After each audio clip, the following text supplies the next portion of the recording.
afternoon, I am Vicky McCullum with the Thursday edition of Our City COVID-19 News Show. We will be updating you on the latest information and resources around the COVID-19 pandemic while unpacking deeper issues as they emerge. We encourage you to get in touch with us. We want to hear from you as we welcome contributions from movements, healthcare providers and our audience. We want this program to be a two-way flow of information. It is day 49 of the lockdown, and as the country prepares to phase into more relaxed Level 3 regulations at the end of May, the current number of confirmed COVID-19 cases nationally stands at 12,074, with 4,747 recoveries and 219 deaths. The Western Cape has 6,767 confirmed cases, 2,283 recoveries and 117 deaths.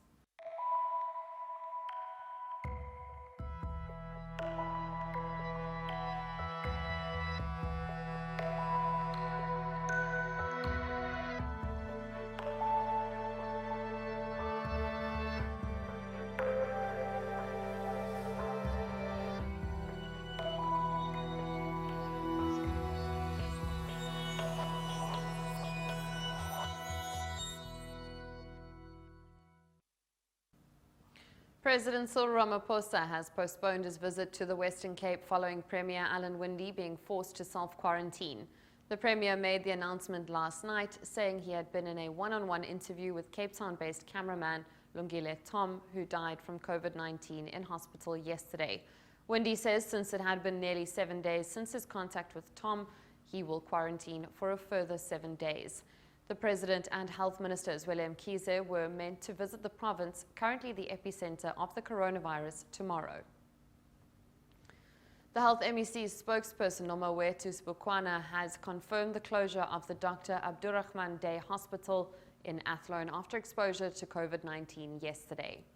I can confirm that Dr. Abraham Hospital is currently closed due to a positive COVID-19 test result. The facility will be decontaminated today and will be open tomorrow. Staff has been sent home and they will also be tested.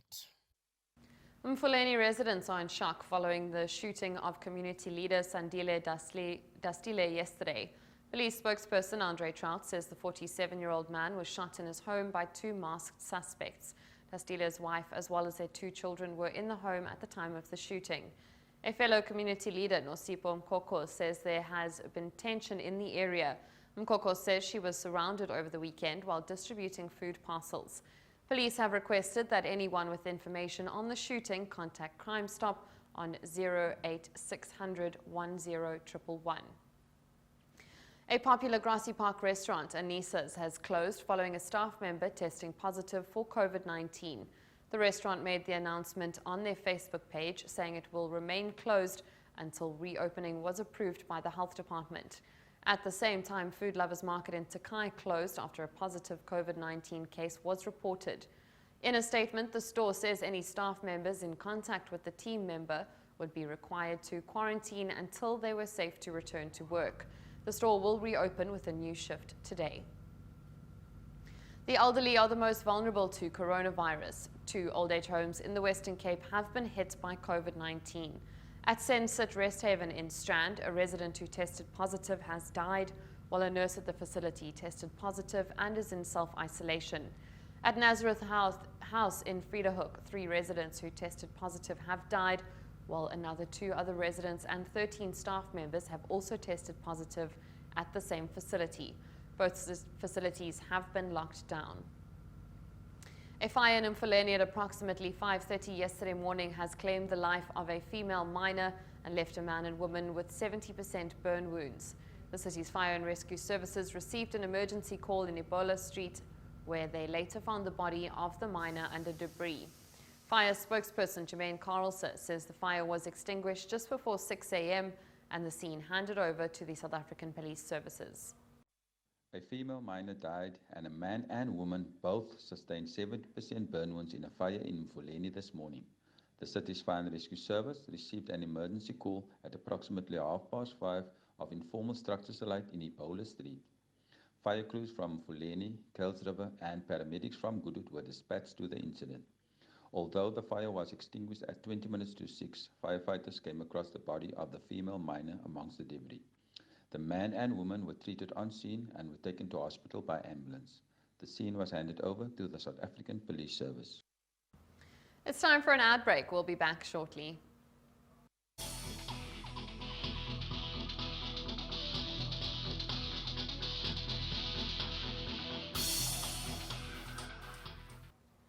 Welcome back. You're still watching the Our City COVID-19 show with me, Vicky McCullum.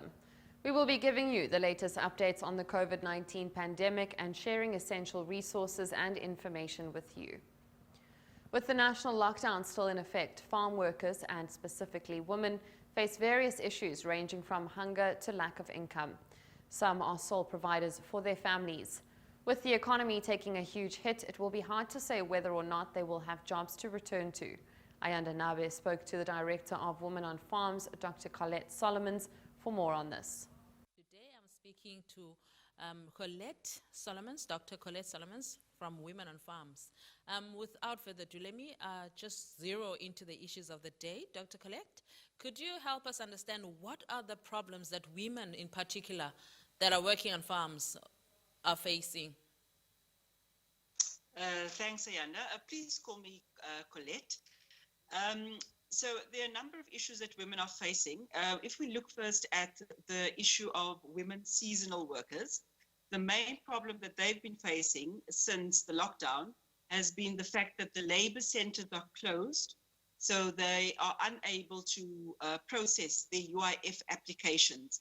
And obviously during the off-season, which is from April onwards, women are wholly or nearly completely dependent on their UIF. And so the fact that they haven't been able to process their UIF applications has been a major problem for women seasonal workers. As you may or may not know, the season for women working on grape and wine farms ended in March. So ordinarily, they would be making their UIF application, in April. And so that's been a major problem. Women on Farms project has, almost from the beginning of the lockdown, been campaigning and lobbying the minister to declare the labor centers an essential service and reopen the labor centers, obviously adhering to all the hygiene and safety protocols and so on. Yes. So that women are able to process the UIF applications. So that's the first So thing. just on the first one, Colette, just on the first Sure. one, I mean, we've been hearing the Department of Employment and Labor saying quite clearly that employers are supposed to be assisting these employees apply for the UIF. Now, how is it that employers, which are farmers, are not assisting their employees? Well, I mean, that's also quite a non-starter for many seasonal workers. Very often they are contracted by labor brokers or, so the farmer can very often just get around the issue of his responsibility as an employer to farm workers. And in any case, women themselves, in terms of UIF, women themselves have to submit the application because they have to sign and so on. And they are quite able to do that.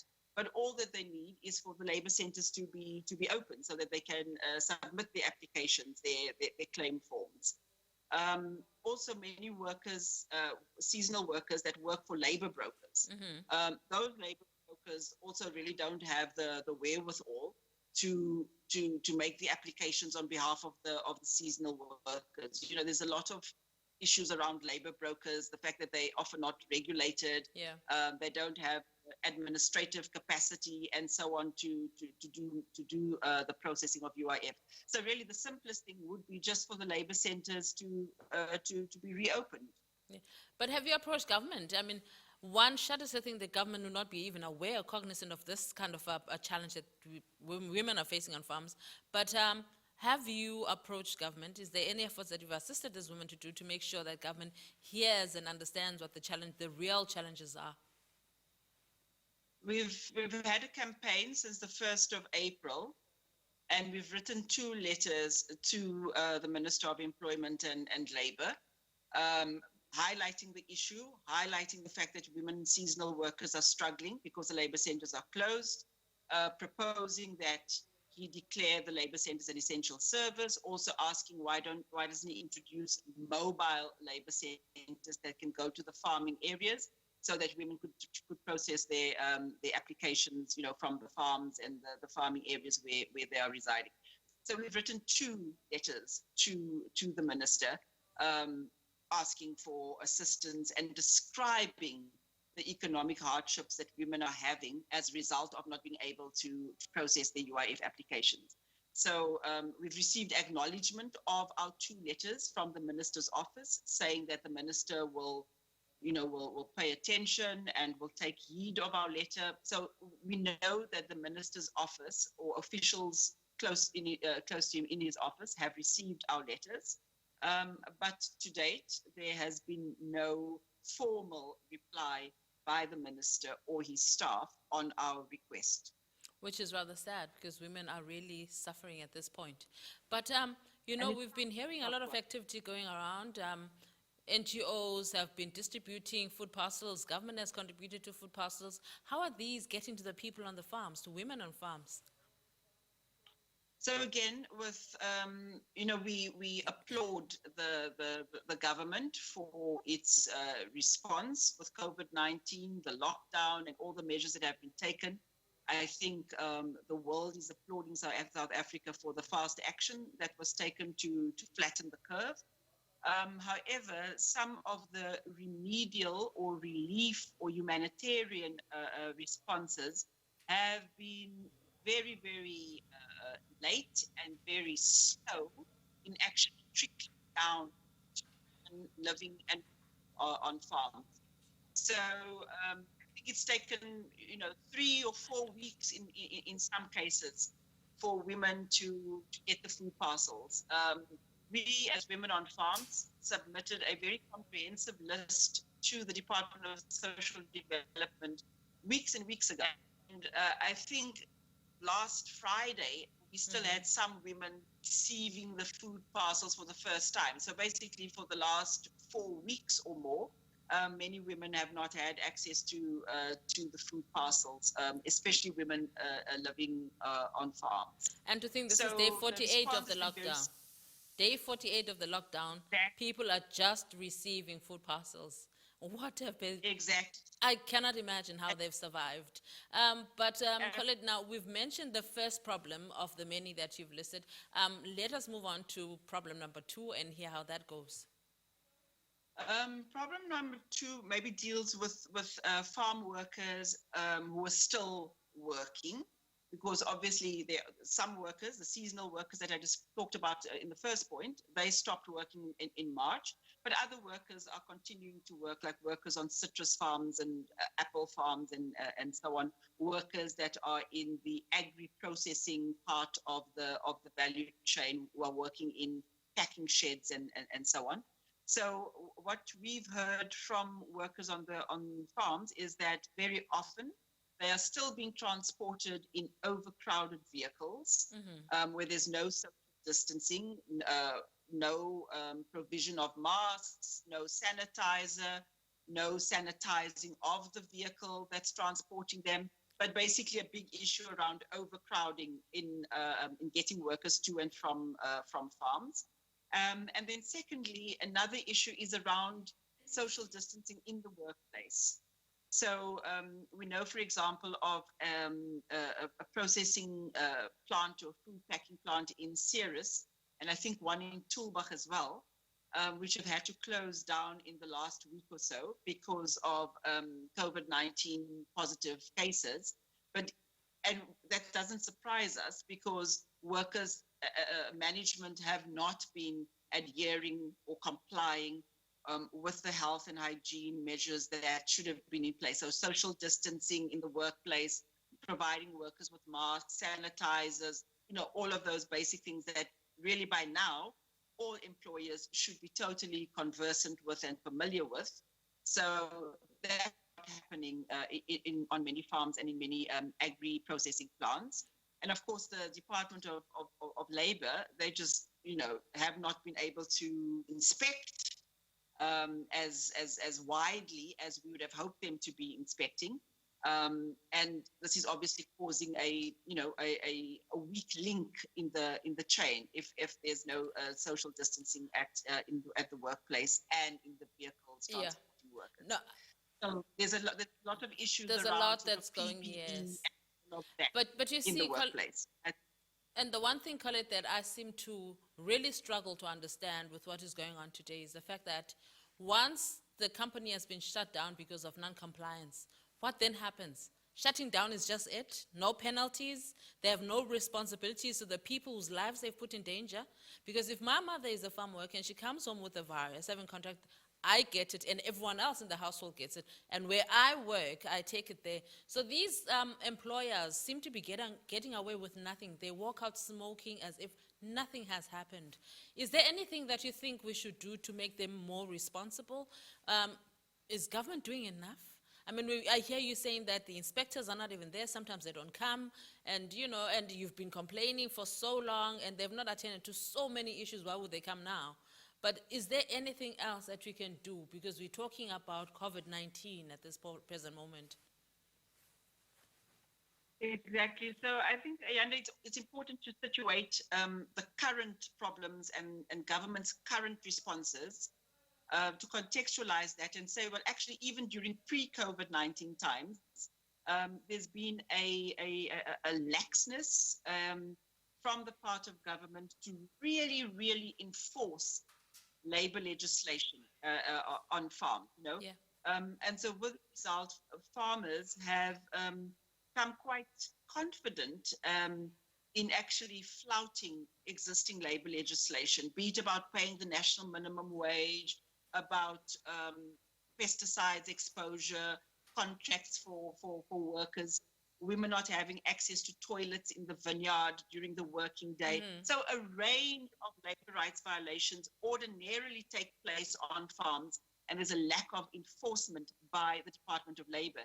So therefore, we are not too surprised that the Department of Labor continues to be lax and not really enforcing and implementing the COVID-19 regulations and so on. So as far as we are concerned, and we've said this in the past with farmers or for farmers Mm-hmm. that are non-compliant and actually break the laws of the country, that they should be heavily fined, and as a real signal to other farmers that government is taking the issue of labor rights violations on farms very seriously. So either fine them, and if necessary, close them down. Close them until they down. get their And they must be fined, and whatever penalty should benefit those that they've put in danger.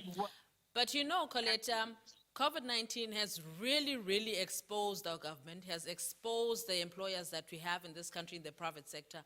And one thing that government is now in the process of really mulling through these issues and coming up with proposals that would work for the people that cast their votes. But having said that, Colette, I need to thank you. Thank you for your time. Thank you for such an interesting discussion with us, and we hope to catch up with you some other time. And please do not hesitate to contact CTV should you have any further information you need to share with the community at large. Thank you and goodbye.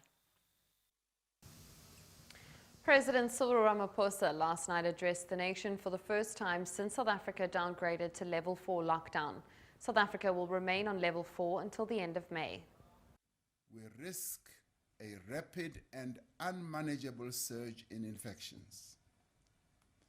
We will therefore continue to proceed cautiously, informed by the best available evidence and guided by the advice of local and international experts, but also in observing the experiences of other nations. Our goal is to steadily increase economic activity while putting measures in place to reduce the transmission of the virus and provide adequate care for those who become infected and need treatment. When I last addressed you, I outlined the 5-level alert system that we have introduced to guide this process. At the time, the country was at level 5, as I said, which has the most stringent restrictions on movement of people and economic activity. Alert level 4, which is the current level across the country, retains most of the lockdown regulations but permits the gradual opening up of certain parts of the economy. Alert level 3 to 1 allow progressively greater relaxation of restrictions. As I indicated then, some areas of the country may be designated at a particular alert level, while others may be designated at another level. This would be done according to the rate of infection in an area and the state of readiness and the capacity of its health facilities to cope with treating infected people. For now, infections are mostly concentrated in a few metropolitan municipalities and districts in our country. It is important that we maintain stringent restrictions in those areas and restrict travel out of these areas to other parts of the country with lower rates of infection.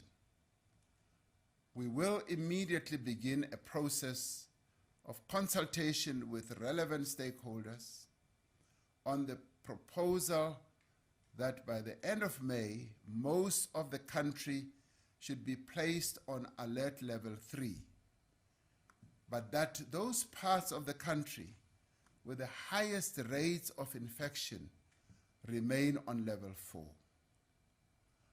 We will make further announcements in this regard after the completion of the consultations we will have.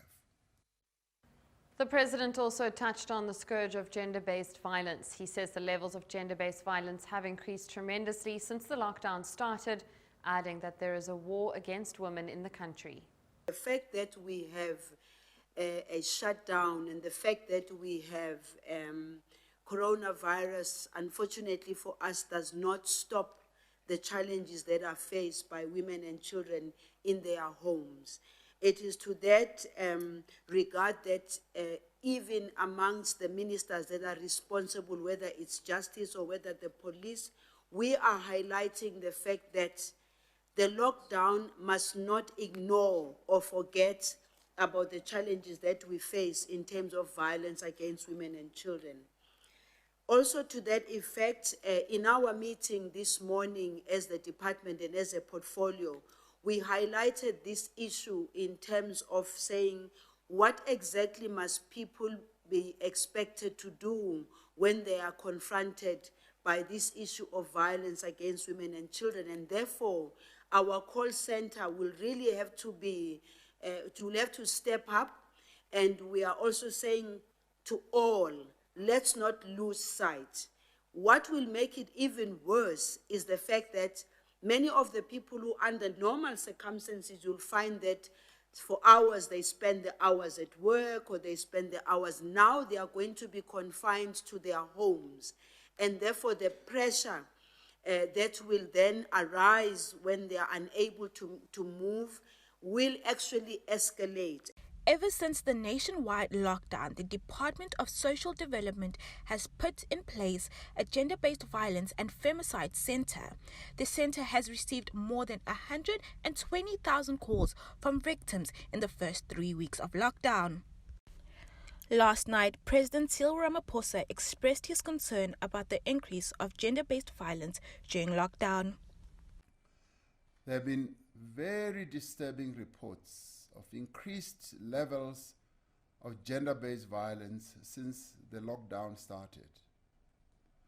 The scourge of gender-based violence continues to stalk our country as the men of our country have declared war on the women of South Africa.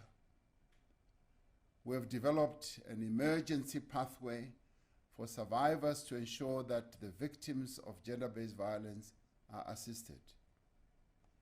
One of the interventions we have made is to ensure lockdown regulations to be structured in a manner that a woman can leave her home to report abuse without the fear of a fine, intimidation, or further violence. For Our City News, I am Octavian Glovo. The World Health Organization's Director General, Dr. Tedros Adhanom Ghebreyesus, briefed the media yesterday about various issues from children going back to school to HIV in the time of COVID-19. Here's what he has to say. Madam Deputy Secretary General, Excellencies, dear colleagues and friends, it's incredible to think that just 19 weeks ago we knew nothing of this virus. As you know, it's a new virus, and it's the first coronavirus to cause a pandemic, and it has two fatal combinations. One, it's very contagious, and second, it's a killer. That's why it's surprising many countries, by the way. Almost 4 million cases of COVID-19 have now been reported to WHO, and tragically we have lost almost 275,000 lives. Although cases are declining in Western Europe, they are increasing in Eastern Europe, Africa, Southeast Asia, the Eastern Mediterranean, and the Americas. But within regions and within countries, we see divergent trends. That's why all countries need a tailored response. Nonetheless, there are several common things all countries must do, which are outlined in WHO's Strategic Preparedness and Response Plan. First, we call on all countries to mobilize all sectors and communities. Second, to control sporadic cases and clusters, rapidly finding and isolating all cases. Third, to suppress community transmission through infection prevention and control and physical distancing. And fourth, to reduce mortality through appropriate care, especially strengthening or preparing the health system. And fifth, to develop safe and effective vaccines and therapeutics. Research and development are essential for curbing and ending the pandemic. Since January, WHO has been working with thousands of researchers all over the world to accelerate and track vaccine development, from developing animal models to clinical trial designs and everything in between. We have also developed diagnostics that are being used all over the world, and we're coordinating a global trial on safety and efficacy of 4 therapeutics against COVID-19. The world needs these tools, and it needs them fast. Past experience has taught us that even when the tools are available, they have not been equally available to all. We cannot allow that to happen. Last month, I joined President Emmanuel Macron, President Ursula von der Leyen, Secretary General Antonio Guterres, and Melinda Gates and others to launch the Access to COVID-19 Tools Accelerator, or the ACT Accelerator. Last week, leaders from 40 countries came together to pledge 7.4 billion euros for research and development for vaccines, diagnostics, and therapeutics. This was a powerful and inspiring demonstrations of solidarity, not only a financial support, but of a common commitment to ensure all people enjoy access to all the tools to prevent, detect, and treat COVID-19. The pandemic is teaching us many painful lessons. One of them is about the importance of strong national and subnational health systems at the foundation of global health security and universal health coverage. Strong and resilient health systems are the best defense not only against outbreaks and pandemics, but also against the multiple health threats that people around the world face every day. And yet, on current trends, more than 5 billion people will lack access to essential health services by 2030, including the ability to see a health worker, access to essential medicines, and running water in hospitals. Gaps like this don't just undermine the health of individuals, families, and communities. They also put global security and economic development at risk, as my sister Amina already said. The world spends around US 7.5 trillion on healthcare each year, almost 10% of global GDP. But the best investments are in promoting health and in preventing disease at the primary healthcare level, which will save lives and save money. Prevention is not only better than cure, it's cheaper and the smartest thing to do. The COVID-19 pandemic will eventually recede, but there can be no going back to business as usual. We cannot continue to rush to fund panic, but let preparedness go by wayside. As we work on responding to this pandemic, we must also work to lay the foundations for a healthier, safer, fairer world. And that's how we can say enough is enough and never again. So thank you so much again, and thank you for allowing me to leave. We will be starting the presser in a few minutes, but thank you for your flexibility. And Madam President, Ambassador Mona, thank you so much for your leadership. Thank you again. Thank you for this opportunity. Thank you so much, Dr. Tedros. Taking a short ad break. When we come back, Octavia and Lovo will have the latest on social media.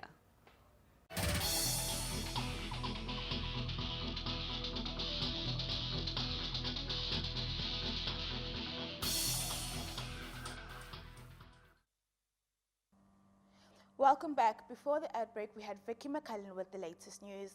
The Magnet Theatre has created a Give 20 Plenty campaign designed to address the unforeseen costs that have arisen as a result of coronavirus pandemic.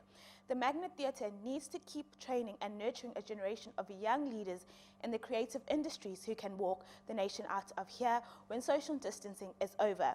The video shows the students are keeping busy at home.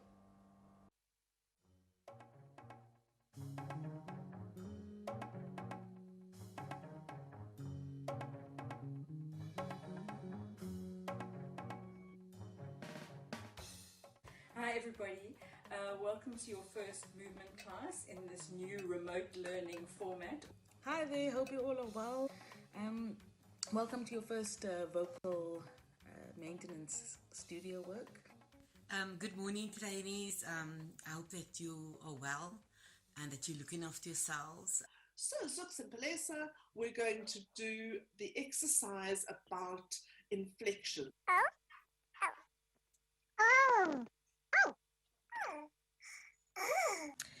This is exercise 1 on section 1. We are waking up the diaphragm.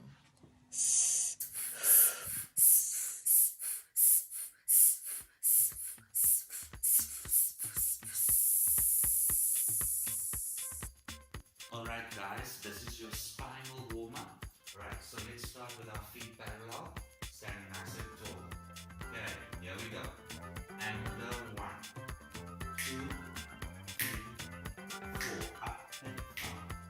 6, 7, 8, down and 1, 2, 3, 4, up and down. Side bend 1, 2 up, 3, 4, other side 5, 6, 7 with your arm and 1.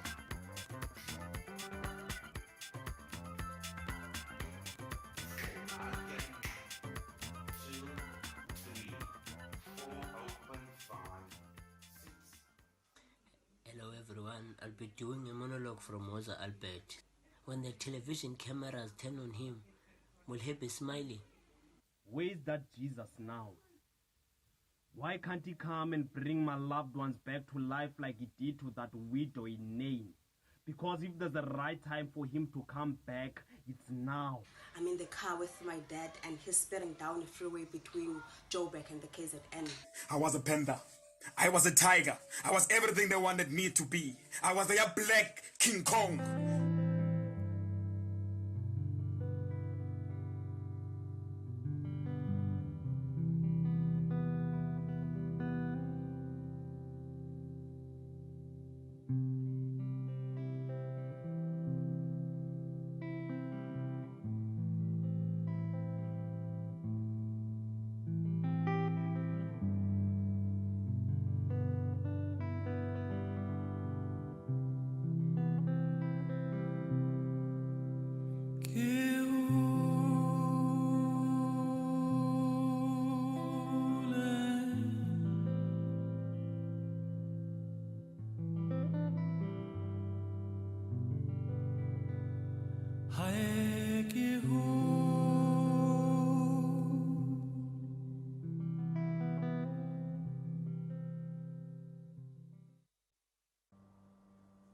And now for social media. Share your thoughts with us on Facebook, we're RCityCT, and on Twitter at RCityCT.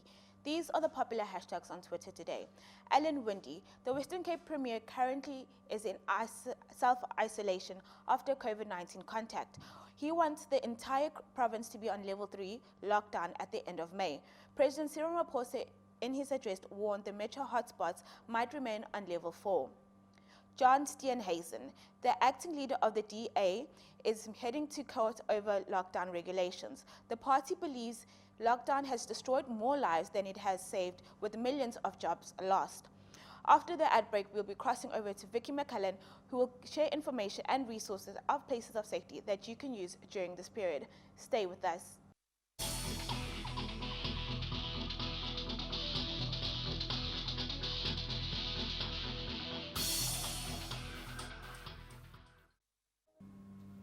Welcome back. You're still tuned to the Our City COVID show with me, Vicky McCullum. Before the ad break, Octavia and Lovu looked at what has the nation buzzing on social media platforms. For your latest news around the COVID-19 pandemic and to see what other Cape Townians are doing to keep safe, tune into Cape Town TV daily. These are some organizations helping communities stay safe during this period.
That's all we have for you today, but if you have something to say, we want to hear from you. Send your comments, news and questions to us via Facebook at OurCityCT, on Twitter at OurCityCT, or via email on ourcity@capetowntv.org.